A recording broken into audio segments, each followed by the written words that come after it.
कैसे अपने आप को जला दिया कुछ नहीं। प्रकृति सिखाती है बहुत कुछ। हमारी आंखों के सामने बहुत कुछ हो रहा है, हमारी आंखों के सामने बहुत कुछ घटित हो रहा है, हम अनभिज्ञ हैं, हमको समझ ही नहीं आ रहा कि प्रकृति रोज सिखा रही है कि जलना तो पड़ेगा। और देखो कहानी इसकी, ये बर्ड किंगडम का राजा है ईगल।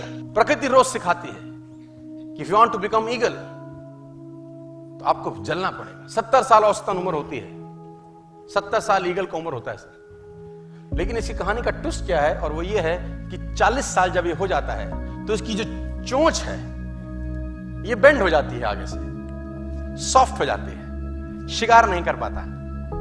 When he reach 40 इसकी चोंच बेंड हो जाती है, सॉफ्ट हो जाती है, शिकार कर करके शिकार नहीं कर पाता। इसके जो पंख हैं जिससे उड़ता है वो इतने भारी हो जाते हैं कि वो छाती से चिपक जाते हैं, इतने भारी हो जाते हैं कि छाती से चिपक जाते हैं, इसको उड़ने में तकलीफ होती है।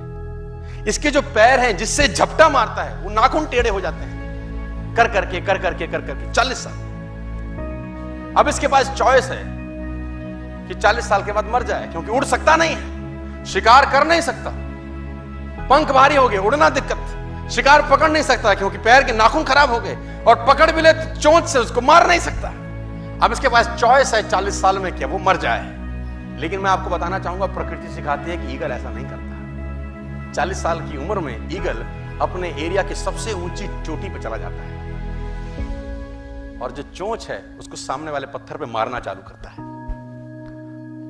जब चोंच पत्थर पे मारी जाती है तो पीड़ा होती होगी, और वो पीड़ा सहता है, मार मार के पत्थर पे मार के खून निकलता है, लहूलुहान हो जाता है, दर्द से मर रहा होता है, लेकिन मारता रहता है और चोंच को तोड़ देता है। इसलिए तोड़ता है कि प्रकृति नहीं देगी, लेकिन वो जो तोड़ने का प्रोसेस है वो पीड़ादायक है। सेम कहानी है, जो पैर के नाखून रहते हैं उसको रगड़ता है शिला के ऊपर, रगड़ के तोड़ देता है उसको। कितना पेनफुल रहता होगा।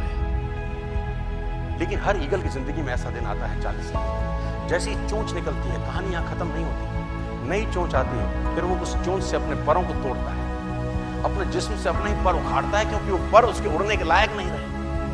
भयंकर पीड़ा होती होगी, भयंकर। लेकिन इस प्रोसेस से हर ईगल गुजरता है अपनी जिंदगी में से, और 40 साल की इस प्रोसेस में 6 महीने के बाद वो एक नया ईगल होके 30 साल और जीता है, 30 साल और जीता है सर। तो आहुति तो देनी पड़ेगी। आज कल परसों चॉइस आपकी है। मैं फिर कहता हूं, आज कंफर्टेबल हो जाएंगे तो जिंदगी अनकंफर्टेबल होगी, आज अनकंफर्टेबल हो जाएंगे तो जिंदगी कंफर्टेबल।